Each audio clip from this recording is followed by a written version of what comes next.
जैसे हमारे खाने की थाली में रोटी चावल और सब्जी ना हो तो हमें खाने में मजा नहीं आता, वैसे ही इन्वेस्टर्स के पोर्टफोलियो में अगर लार्ज मिड कैप और small cap mutual fund schemes ना हो तो सही डाइवर्सिफिकेशन नहीं हो पाता। और जब बात आती है डाइवर्सिफिकेशन की तो म्यूचुअल फंड्स की इन दोनों कैटेगरी का नाम सबसे पहले आता है। कौन सी हैं ये दोनों कैटेगरीज? ये दो पॉपुलर कैटेगरीज हैं, मल्टी कैप और flexi cap mutual fund category. इन दोनों ही कैटेगरीज में इन्वेस्टर्स का पैसा फंड मैनेजर्स के द्वारा लार्ज कैप, मिड कैप और स्मॉल कैप्स में इन्वेस्ट किया जाता है। जहां फ्लेक्सी कैप कैटेगरी की म्यूचुअल फंड स्कीम्स में फंड मैनेजर्स किसी भी कैटेगरी में कितना भी एसेट एलोकेशन कर सकते हैं, वहीं multi cap mutual fund scheme में फंड मैनेजर्स को सेबी के मैंडेट के अकॉर्डिंग 25% मिनिमम एक्सपोजर रखना होता है large cap, 25% in mid caps and 25% in small caps, यानी 25-25-25% का एलोकेशन बनाकर रखना होता है लार्ज कैप, मिड कैप और स्मॉल कैप फंड्स में।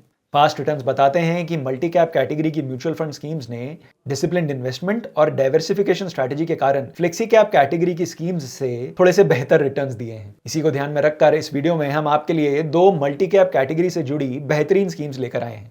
कौन सी स्कीम्स? इन स्कीम्स के बारे में सारी जानकारी के लिए इस वीडियो को एंड तक जरूर देखें। नमस्कार, मैं हूं मनीष तनेजा और आप देख रहे हैं जेड फंड्स। जेड फंड्स, जहां अब आप देख सकते हैं अपना एक्सटर्नल पोर्टफोलियो। जी हां, कहीं से भी कभी भी की हो आपने म्यूचुअल फंड इन्वेस्टमेंट्स, इन इन्वेस्टमेंट्स को आप देख सकते हैं जेड फंड्स ऐप पे। तो आज ही जेड फंड्स ऐप डाउनलोड करें और जानें जेड फंड्स के एक्सटर्नल पोर्टफोलियो फीचर के बारे में। जेड फंड्स, जहां है आपकी इन्वेस्टमेंट सही और आसान। हमारी आज की मल्टी कैप कैटेगरी की म्यूचुअल फंड स्कीम्स हैं ईडलवाइज मल्टी कैप फंड और एचएसबीसी मल्टी कैप फंड।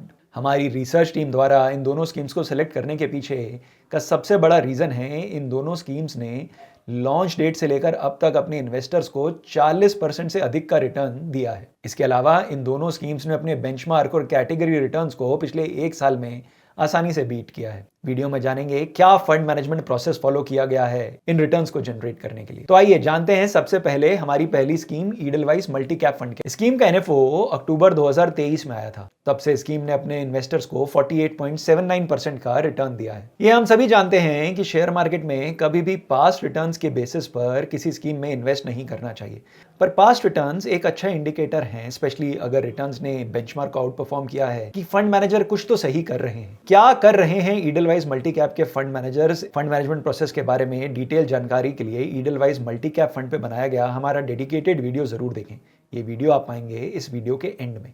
पिछले एक साल में ईडलवाइज मल्टी कैप फंड ने अपने इन्वेस्टर्स को 37.4% का रिटर्न दिया है। स्कीम का बेंचमार्क है Nifty 500 multi cap 50-25-25 total return index. इस बेंचमार्क के पिछले 1, 3 और 5 सालों के रिटर्न्स आप स्क्रीन पर देख सकते हैं। पिछले एक साल में इस बेंचमार्क ने दिया है 28.14% का रिटर्न, पिछले 3 सालों में 19.27% का सालाना रिटर्न और पिछले 5 सालों में 24.12% का सालाना return. Edelweiss multi cap fund का AUM है लगभग 2,500 करोड़। स्कीम में 3 फंड मैनेजर्स हैं, त्रिदीप भट्टाचार्य, सुमंता खान और राज करोड़िया। ये एक वेरी हाई रिस्क कैटेगरी की pure equity mutual fund scheme है। इसमें तभी इन्वेस्ट करें अगर आपका इन्वेस्टमेंट होराइजन 3-4 साल या उससे अधिक है। स्कीम में 3 महीने का 1% का एग्जिट लोड है और आप स्कीम में इन्वेस्टमेंट कर सकते हैं 100 रुपये से। जी हाँ, 100 रुपये की SIP या लमसम से आप ईडलवाइज मल्टी कैप फंड में अपनी इन्वेस्टमेंट शुरू कर सकते हैं।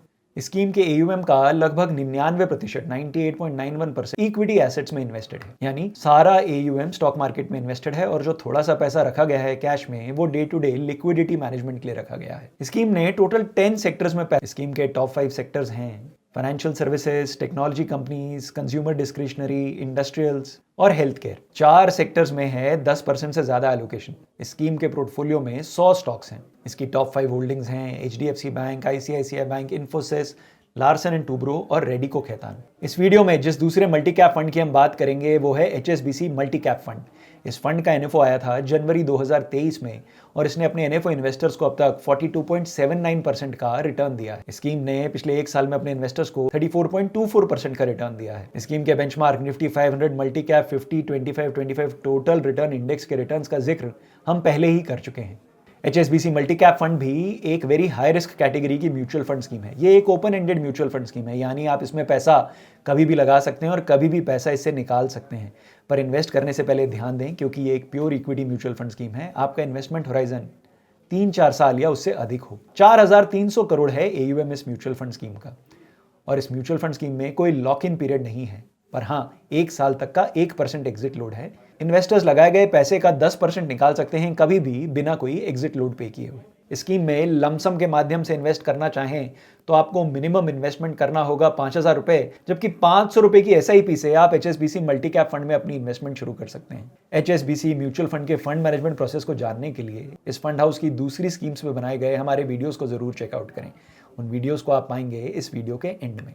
स्कीम के अगर इक्विटी एलोकेशन को देखें तो फंड मैनेजर्स ने 55.2% अभी रखा हुआ है लार्ज कैप स्टॉक्स में, 35.05% रखा हुआ है मिड कैप स्टॉक्स में और 9.76% एक्सपोजर है स्मॉल कैप स्टॉक्स में। स्कीम ने 10 सेक्टर्स में एक्सपोजर लिया हुआ है। स्कीम के टॉप 5 सेक्टर्स हैं financial services, technology, industrials, consumer discretionary और हेल्थ केयर। स्कीम में 98 स्टॉक्स हैं और इसके टॉप 5 स्टॉक्स हैं HDFC bank, ICICI bank, Infosys, Zomato और रिलायंस इंडस्ट्रीज। कितना एक्सपोजर हो आपका मल्टी कैप फंड्स में, क्या ईडलवाइज मल्टी कैप फंड और HSBC मल्टी कैप फंड्स आपके लिए सही हैं? इस सारी जानकारी के लिए आज ही जेड फंड्स ऐप डाउनलोड करें और बात करें अपने जेड फंड एक्सपर्ट से। जेड फंड्स, जहां है आपकी इन्वेस्टमेंट्स सही और आसान। Mutual fund investments are subject to market risks. Read all scheme related documents carefully.